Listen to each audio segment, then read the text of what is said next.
నమస్తే sir. So exit polls కొంత కాంగ్రెస్ వైపు ఎడ్జ్ చూపిస్తున్నాయి. సో మహా అయితే ఒక 4-5% అటు ఇటుగా ఎంత ఏం చూసినా గానీ ఒక 10,000 ఓట్లతో అటు ఇటుగా. బట్ బీఆర్ఎస్ పార్టీ గట్టి పోటీ ఇచ్చింది అనుకుంటున్నటువంటి పరిస్థితి మాత్రం విశ్లేషకుల నుంచి వినిపిస్తోంది. బట్ బీఆర్ఎస్ పార్టీ నాయకులు చెప్తున్నారు ఖచ్చితంగా 1,00,000 ఓట్ల మెజార్టీ 1,00,000 ఓట్లతోటి బీఆర్ఎస్ పార్టీ గెలవబోతోంది.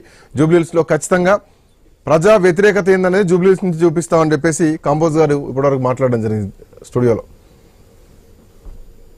ముందుగా మీకు ప్యానల్లో పెద్దలకు వ్యూవర్స్ కు నమస్కారం. నమస్తే అండి. ఇప్పుడు నేను మొదటి కూడా మేము గెలుస్తాం అని చెప్పుకుంటూ వచ్చినాము. అది వాస్తవం అనేది వాళ్ళందరూ ఒప్పుకుంటున్నారు.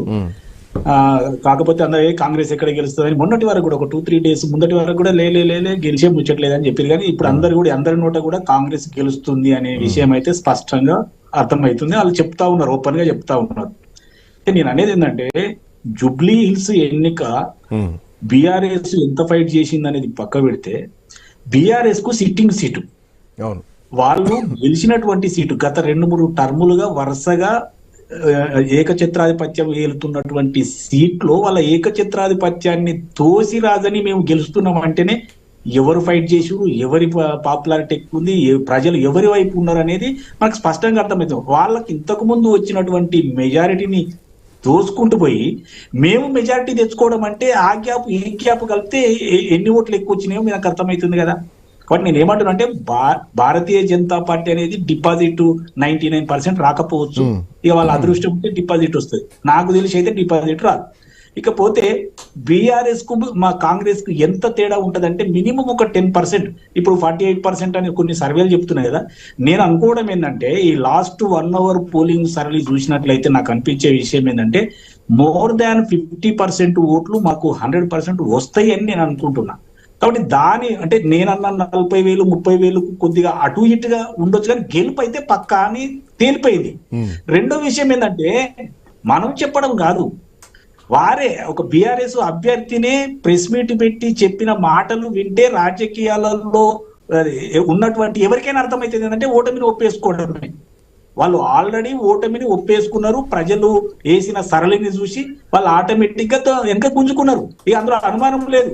ఖాళీ 14వ తారీఖు నాడు మెజారిటీ ఎంత అని తెలుసుకోవడానికి మనం ఓటింగ్ కొరకు చూడాల్సిందే తప్పితే గెలుపు అనేది మొదటి నుంచి నిర్ధారణ అయింది. ఈ రోజు 100% ఆలిస్టులతో సహా ఇక్కడ కొన్ని ఫ్యాక్టర్స్ ఉన్నాయి. బెదిరించి భయపెట్టించి దొంగ ఓట్లు వేస్తున్నారు లాస్ట్ మూమెంట్ లో. సో రిగ్ జరిగింది అన్నటువంటి ఆరోపణలు కూడా బీఆర్ఎస్ పార్టీ నాయకులు చేస్తున్నారు. సో పోలీసులు అదుపులోకి తీసుకున్నారు, వాళ్ళు అక్కడి నుంచి తరలిస్తున్నారు.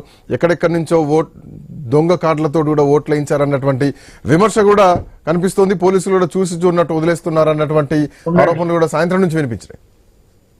శ్రీకాంత్ గారు, నేను ఏమంటున్నా, ఇప్పుడు పాడి కౌశిక్ రెడ్డి వాళ్ళని కూడా ఒక దగ్గర నుంచి తీసుకుపోయి ఇవన్నీ రాజకీయ విమర్శలు. ఎందుకంటే లాస్ట్ 1 అవర్ పోలింగ్ సరళిని మార్చడం కొరకు, అంటే మేము కూడా గట్టిగా ఫైట్ చేస్తున్నటువంటి ఈ అంశాలు నేను అనేది రాజకీయంగా వీళ్ళు తీసుకునే స్టెప్స్. ఎందుకంటే ముదిరిపోయి ఉంటది కాబట్టి పార్టీలలో లాస్ట్ వాళ్ళని ప్రభావితం చేయాలన్న ఆలోచనతోటి చేస్తారు. ఇప్పుడు ఆమె సునీత గారు కూడా అదే మాట్లాడేది, ప్రెస్ మీట్ పెట్టి మాట్లాడితే గట్టి పోటీ ఇచ్చింది. మీరు అన్నటువంటి 50,000 మెజార్టీ 60,000 మెజార్టీ వరకు రీచ్ అయ్యేటువంటి పరిస్థితులు మాత్రం కనిపిస్తలేవు.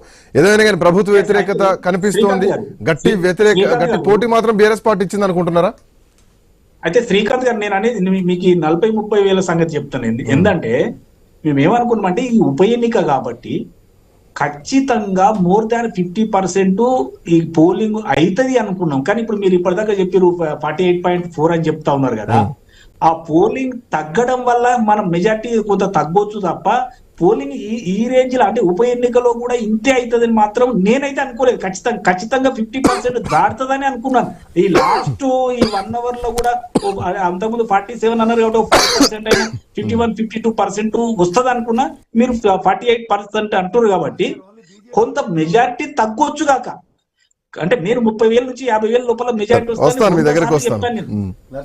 అయితే అందులో కొంత మెజారిటీ తగ్గితే తగ్గొచ్చు, కానీ గెలుపు అనేది 100కు 100% ఆల్రెడీ డిక్లేర్ అయినట్టే. ఎందుకంటే ప్రతి ఒక్కరు మాట్లాడిన బీఆర్ఎస్ ప్రతినిధి తప్ప మిగతా వాళ్ళందరూ కూడా ఒప్పేసుకున్నారు. కాబట్టి నేను అనుకోవడం చూద్దాం, రిజల్ట్ రోజు చూద్దాం. వస్తాను నర్సయ్య గౌడ్ గారు, కమ్ బ్యాక్ టు యూ. ఒక చిన్న బ్రేక్ తీసుకుందాం. బ్రేక్ తర్వాత